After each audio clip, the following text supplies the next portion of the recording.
নমস্কার, রাইজিং বাংলার পর্দায় আপনাদের সকলকে স্বাগত। আপনারা দেখছেন নট আর প্রাইম টাইম, আর আপনাদের সঙ্গে রয়েছি আমি মধুপ্রিয়া। শুরুতেই চোখ রাখবো আজকের হেডলাইন্সে। ৭৯তম স্বাধীনতা দিবসে লালকেল্লায় পতাকা উত্তোলন প্রধানমন্ত্রীর ২১ বার তোপধ্বনি। পশ্চিমবঙ্গের রেড রোডে পালিত হল ৭৯তম স্বাধীনতা দিবস। বৃষ্টির মধ্যেই পতাকা উত্তোলন মুখ্যমন্ত্রীর। রেড রোড কুচকাওয়াজে অসুস্থ পড়ুয়ারা, ভয় কিছু নেই, সবাই সুস্থ আছে, মুখ্যমন্ত্রীর আশ্বস্ত বার্তা। স্বাধীনতা দিবসের সকালে পূর্ব বর্ধমানে ভয়াবহ বাস দুর্ঘটনা, নিহত একাধিক যাত্রী। রেফার কাগজ থাকলেও ভর্তি নয়, হাসপাতালের গাফিলতিতে শিশু মৃত্যুর অভিযোগ। নার্সিংহোমে নার্সের অস্বাভাবিক মৃত্যু, ধামাচাপার অভিযোগে সিপিআইএমের বিক্ষোভ। প্রেমে প্রত্যাখ্যাত, রাগে তরুণীকে দা দিয়ে কোপালো সিভিক ভলেন্টিয়ার। সেলফি জোনে পরিণত খনির জলে প্রাণ গেল 2 ছাত্রের। ৭৯তম স্বাধীনতা দিবসে লালকেল্লায় জাতীয় পতাকা উত্তোলন করলেন প্রধানমন্ত্রী নরেন্দ্র মোদী। ২১ বার তোপধ্বনির মধ্যে দিয়ে শুরু হয় অনুষ্ঠানের মূল পর্ব। উপস্থিত ছিলেন প্রতিরক্ষা মন্ত্রী সহ অন্যান্য বিশিষ্টজনেরা। দিল্লি সহ গোটা দেশে ছিল কড়া নিরাপত্তা।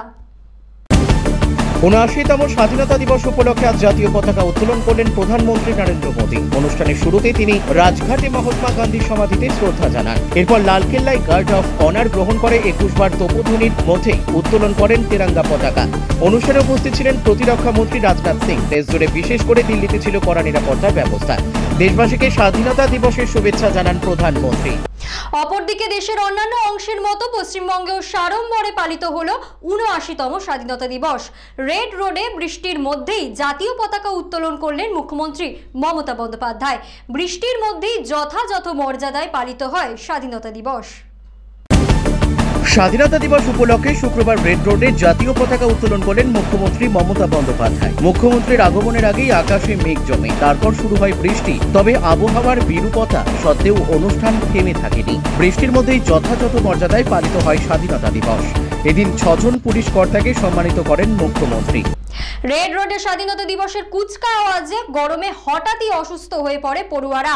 তাদের দ্রুত নিয়ে যাওয়া হয় এসএসকেএম হাসপাতালে।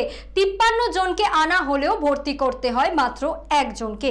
খবর পেয়ে হাসপাতালে ছুটে যান মুখ্যমন্ত্রী মমতা বন্দ্যোপাধ্যায়। তিনি জানান, ঘাবড়ানোর কিছু নেই, সবাই ভালো আছে। গরম ও টেনশনের জেরেই এই পরিস্থিতি। আর কি বললেন তিনি, শোনাবো। স্বাধীনতা দিবসের সকালে রেড রোডে কুচকাওয়াজ চলাকালীন গরমে অসুস্থ হয়ে পড়ে বেশ কয়েকজন পড়ুয়া। তাদের দ্রুত এসএসকেএম হাসপাতালে আনা হয়। হাসপাতাল সূত্রে জানা গেছে, মোট ৫৩ জনকে আনা হলেও মাত্র ১ জন ছাত্রীকে ভর্তি করতে হয়। খবর পেয়ে মুখ্যমন্ত্রী মমতা বন্দ্যোপাধ্যায় হাসপাতালে গিয়ে পড়ুয়াদের খোঁজ নেন ও জানান, ভয় পাওয়ার কিছু নেই, সবাই সুস্থ আছে। গরম, ডিহাইড্রেশন ও টেনশনের কারণে অসুস্থতা হয়েছিল বলে তিনি জানান। ন্যাচারালি ওদের সকালে ব্রেকফাস্ট দেওয়া হয়েছিল। অনেকে হয় কি, প্রোগ্রাম থাকলে টেনশন থাকে যতক্ষণ প্রোগ্রামটা কমপ্লিট না হচ্ছে, তোমাদের মতোই। সেই জন্য ওরা ক্ষুধার্ত ছিল এবং অনেকে ডিহাইড্রেশন টাইপের একটু টেন্ডেন্সি ছিল। আর কি হয়, মানে এটা হচ্ছে সাইকোলজিক্যাল এফেক্ট হয়। একটা বন্ধুকে দেখেছে একটু অসুস্থ হয়ে গেছে, তখন আর একটা বন্ধু অসুস্থ হয়ে গেছে। এখন সবাই ঠিক আছে মোটামুটি। আমি সবাইকে আদর করে মিষ্টি টিষ্টি খাইয়ে, জল টল খাইয়ে, ছবি টবি তুলে এসেছি এবং চুলটুলগুলো সব খুলে দিয়ে এলাম। চুলগুলো ভিজে গেছে, পুরো মোটা মোটা গার্ডার দিয়ে বেঁধে রেখে দিয়েছে। পোশাকগুলো আলগা টালগা করে দিয়ে যা যা করার করলাম। ওদের লাঞ্চ টাঞ্চ খাওয়ানোর পরে যারা সুস্থ হয়ে গেছে, একজন একটু ফতেমা সাকুয়াতের একটু প্রবলেম আছে ছিল, আমি যখন গেছিলাম বেশ ছিল, এখন নর্মাল হয়ে গেছে, এখন স্টেবল হয়ে গেছে। সুতরাং বাদবাকিটা মনিরা আছে, যারা এসএসকেএম এর ডিরেক্টর সহ পুলিশের সিপি এবং শান্তনু আছে, ইন্দ্রনীল আছে, এরা সবাই মিলে দেখে নেবে। ডক্টর নীলাদ্রিবাবু আছেন, সাথে পুরো ডক্টরসের টিম আছে এবং সিস্টারদের টিম আছে। সকলে তাদের সাধ্যমতো চেষ্টা করে বাচ্চাদের ভালোবেসে অর্ধেক লোক ভালো হয়ে যায়। স্বাধীনতা দিবসের সকালেই ভয়াবহ বাস দুর্ঘটনা পূর্ব বর্ধমানে। জাতীয় সড়কে দাঁড়িয়ে থাকা লরির পিছনে ধাক্কা মারে যাত্রী বোঝাই মিনি ভলভো বাস। ঘটনাস্থলেই প্রাণ হারান বহু মানুষ। মৃতদের মধ্যে রয়েছে শিশুরাও। আহত আরো অনেকেই ভর্তি বর্ধমান মেডিকেল কলেজে। হুগলি থেকে দুর্গাপুর যাচ্ছিল বাসটি। অধিকাংশ যাত্রী ছিল বন্যার্ত। সকাল 7:30 নাগাদ ঘটে এই মর্মান্তিক দুর্ঘটনা। স্বাধীনতা দিবসের সকালে পূর্ব বর্ধমানের ফাগুপুর এলাকায় জাতীয় সড়কে দাঁড়িয়ে থাকা একটি লরির পেছনে ধাক্কা মারে হুগলি থেকে দুর্গাপুরগামী একটি মিনি ভলভো বাস।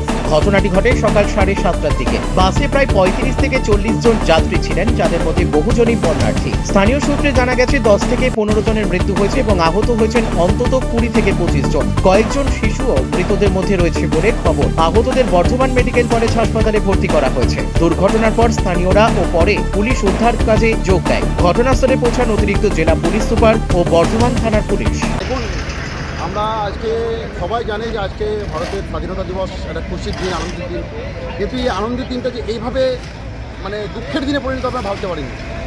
আমি দেখে বাড়ি এসেছিলাম, হঠাৎ করে শুনতে পেলাম যে 19 নম্বর জাতীয় সড়ক ঠাকুরপুরের কাছে পার্কিংয়ের মধ্যে একটি গাড়ি দাঁড়িয়ে ছিল। ফজরে একটি গাড়ি পুণ্যার্থী বোঝায় তারকেশ্বর থেকে আসছিল, এসে পুরোপুরি এসে বাসের পিছনে লরির পিছনে মারে। সঙ্গে সঙ্গে বাসের ইঞ্জিনটি ছিটকে হয়ে যায় এবং 12 জন থেকে 16 জন পর্যন্ত মানে রেফার কাগজ থাকা সত্ত্বেও ভর্তি না নিয়ে শিশুর মৃত্যুর অভিযোগে চাঞ্চল্য দুর্গাপুর মহকুমা হাসপাতালে। অভিযোগ, 3.5 বছরের রিক বাউরিকে বৃহস্পতিবার হাসপাতালে নিয়ে গেলে চিকিৎসকেরা স্রেফ ওষুধ দিয়ে বাড়ি পাঠান। শুক্রবার ভোরে শিশুর অবস্থা আরও খারাপ হওয়ায় ফের হাসপাতালে নিয়ে যাওয়া হলে চিকিৎসকেরা মৃত ঘোষণা করেন। ঘটনার পর বিক্ষোভে উত্তপ্ত হয় হাসপাতাল চত্বর। অবশেষে পুলিশ পরিস্থিতি নিয়ন্ত্রণে আনে।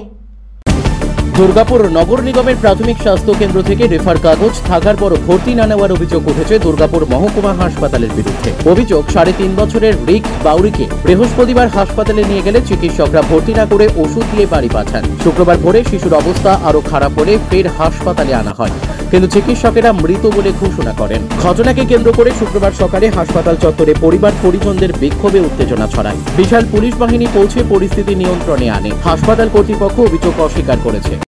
জন্ডিস ছিল, শরীর খারাপ ছিল, এখানে এসেছিল নিয়ে সকালবেলা। কোথায় নিয়ে এসেছিল? বিধাননগর নিয়ে এসেছিল। হ্যাঁ, কালকে। হ্যাঁ, ডিএমসি তরফ থেকে এখানে পাঠিয়েছিল এমার্জেন্সিতে দেখাতে। এখানে দেখে নিয়ে এসেছিল, ডাক্তাররা জানি না কি বলেছে, লিখে দিয়েছে ডক্টর ওষুধ। বাড়ি কোথায়? বাড়ি স্যার 1326 রামানুজন। আচ্ছা, ডাক্তার ওষুধ লিখে দিচ্ছে, ওষুধ খাইছে। খাওয়ানোর পর রাতের থেকে খাওয়া দাবার খেয়েছে। খাওয়ার পর পেটে ব্যথা উঠেছে, মাকে বলেছে মা পেটে ব্যথা দিচ্ছে। রাস্তাতে আনতে আনতে এখানে শেষ হয়ে গেছে। কোনো রেফার কাগজ দেখায়নি। আর তাছাড়া এখানে এসেছিল বাচ্চাটা আসার পর এখানে তাকে সমস্ত কিছু বলাও হয়েছে এবং তাকে আউটডোরেও পাঠানো হয়েছিল ওদের কথা মতো, যেখানে বাচ্চাদের স্পেশালিস্ট ডাক্তারবাবু বসে আছেন, যথাযথ চিকিৎসার জন্য ওখানেও পাঠানো হয়েছিল। তারপর হয়তো ওখানেও বলা হয়েছিল ভর্তির জন্য, সেটা এখন বোঝা যাচ্ছে না। তা ওরা বাড়ি নিয়ে চলে গেছে, তারপর আজকে এসছে। সিঙ্গুরে নার্সিংহোমে প্রশিক্ষণরত নার্সের অস্বাভাবিক মৃত্যু ঘিরে চাঞ্চল্য। 4 তলা থেকে ঝুলন্ত দেহ উদ্ধার হওয়ার পর গ্রেফতার নার্সিংহোমের মালিক ও নার্সের প্রেমিক। শ্রীরামপুর ওয়ালসে ফরেন্সিক পরিকাঠামো না থাকায় শুক্রবার ময়না তদন্তের জন্য দেহ কলকাতায় পাঠানোর পথে শ্রীরামপুরে সিপিআইএমের বিক্ষোভ ও অবরোধে উত্তেজনা। একদিকে প্রশাসনের বিরুদ্ধে ধামাচাপার অভিযোগ, অন্যদিকে শাসক দলের দাবি স্বচ্ছ তদন্ত চলছে। এই ঘটনায় রীতিমতো তোলপাড় হুগলির রাজনৈতিক মহলে। সিঙ্গুরের এক নার্সিংহোমে প্রশিক্ষণরত নার্স দীপালি জানার অস্বাভাবিক মৃত্যুর ঘটনায় নার্সিংহোমের মালিক ও দীপালির প্রেমিককে গ্রেপ্তার করেছে পুলিশ। বুধবার রাতে নার্সিংহোমের 4 তলা থেকে ঝুলন্ত দেহ উদ্ধার হয়। শ্রীরামপুর ওয়ালসে ফরেন্সিক পরিকাঠামো না থাকায় শুক্রবার ময়না তদন্তের জন্য দেহ কলকাতা মেডিকেল কলেজে পাঠানোর সময় শ্রীরামপুরে সিপিআইএমের বিক্ষোভ ও অবরোধে উত্তেজনা ছড়ায়। সিপিআইএমের অভিযোগ, প্রশাসন ঘটনাটি ধামাচাপা দিচ্ছে। অপরদিকে তৃণমূলের দাবি স্বচ্ছ তদন্তই চলছে। ঘটনায় চাঞ্চল্য হুগলির রাজনৈতিক মহলে।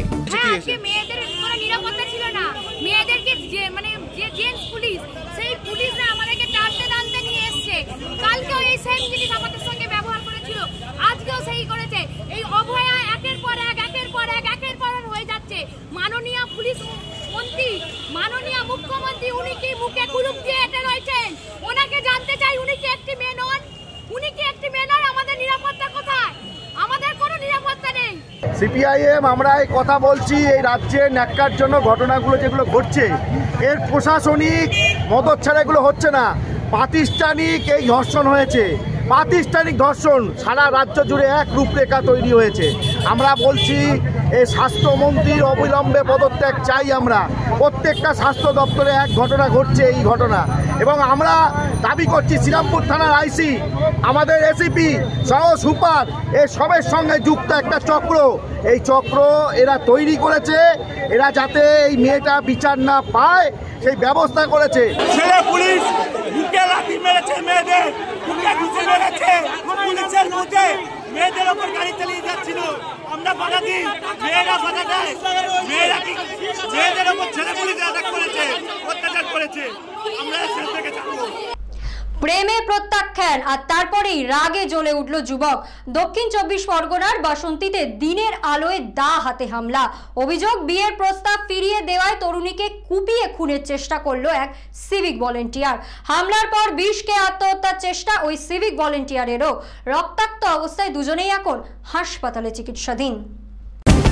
দক্ষিণ 24 পরগনার বাসন্তীতে প্রেমে প্রত্যাখ্যাত হয়ে এক তরুণীকে দা দিয়ে কুপিয়ে খুনের চেষ্টা করল সিভিক ভলেন্টিয়ার বিশ্বজিৎ খা। আহত তরুণীর নাম সুস্মিতা মণ্ডল। হামলার পর অভিযুক্ত বিশ্বজিৎ খা ও বিষ খেয়ে আত্মহত্যার চেষ্টা করেন। গুরুতর আহত দুজনকে ক্যানিং মহকুমা হাসপাতালে ভর্তি করা হয়েছে। সিভিক ভলেন্টিয়ার বিশ্বজিৎ খা সুস্মিতা মণ্ডলকে বিয়ের প্রস্তাব দিলে তিনি তা প্রত্যাখ্যান করেন। অভিযোগ, সেই আগে শুক্রবার সকালে ধারালো দা দিয়ে কুপিয়ে খুনের চেষ্টা করে সুস্মিতাকে। স্থানীয়দের দাবি, দীর্ঘদিন ধরেই সুস্মিতার ওপর দৃষ্টি ছিল বিশ্বজিতের, কিন্তু সুস্মিতা কিছুতেই বিশ্বজিতের প্রস্তাবে রাজি হয়নি, আর সেই কারণেই এই হামলা। ঘটনার খবর পেয়ে তদন্ত শুরু করেছে বাসন্তী থানার পুলিশ। ভাই কি নাম ভাইয়ের? কোথায় বাড়ি? কি করে? কি পুলিশের চাকরি করে, সেভিক পুলিশ, টিভির দোকান, বাসন্তী থানা। আচ্ছা, কি হয়েছিল? কি ভালোভাবে ব্যাপার কি জানি না ঠিক মতো, কিন্তু সকালবেলা উনি আসছিল, মেয়েটা আসছিল, ওরা ধরে বাড়াবাড়ি করে দা দিয়ে কুপিয়ে দিল। প্রপোজ করেছিল, আমি রিজেক্ট করেছি। তাই কে করেছিল? কি সিভিক পুলিশ ওখানে। কোন থানা সিভিক পুলিশ? কতদিন ধরে প্রপোজ করেছিল? করেছিল অনেক দিন। আচ্ছা, আগে থেকে কি পরিচয় ছিল আপনার সঙ্গে? আমাদের পাড়ারই বাড়ি, পাড়ায় ছেলে। সেলফি তুলতে গিয়ে জলে ডুবে মৃত্যু দুই ছাত্রের। উত্তর আসানসোলের বানোরা এলাকার পরিত্যক্ত কয়লা খনির জমা নীল জলে ঘটে মর্মান্তিক দুর্ঘটনা। স্থানটি এখন কার্যত অলিখিত সেলফি জোন, আর সেই মোহেই প্রাণ গেল দুই তরতাজা ছাত্রের। খবর পেয়ে ঘটনাস্থলে পৌঁছয় পুলিশ ও স্থানীয়রা। ঘটনায় ক্ষোভ উগরে দিয়েছেন স্থানীয় কাউন্সিলর। তার দাবি, প্রায় এই ধরনের ঘটনা ঘটলেও খনি কর্তৃপক্ষ উদাসীন। উত্তর আসানসোলের ভানোরা পরিত্যক্ত কয়লা খনির জমা জলে ডুবে মৃত্যু হল দুই ছাত্রের। প্রসঙ্গত, উত্তর আসানসোলে অবস্থিত কেন্দ্রীয় সরকারের এই কয়লা খনিতে কয়লা উৎপাদন বন্ধ থাকার কারণে জল ভর্তি হয়ে রয়েছে।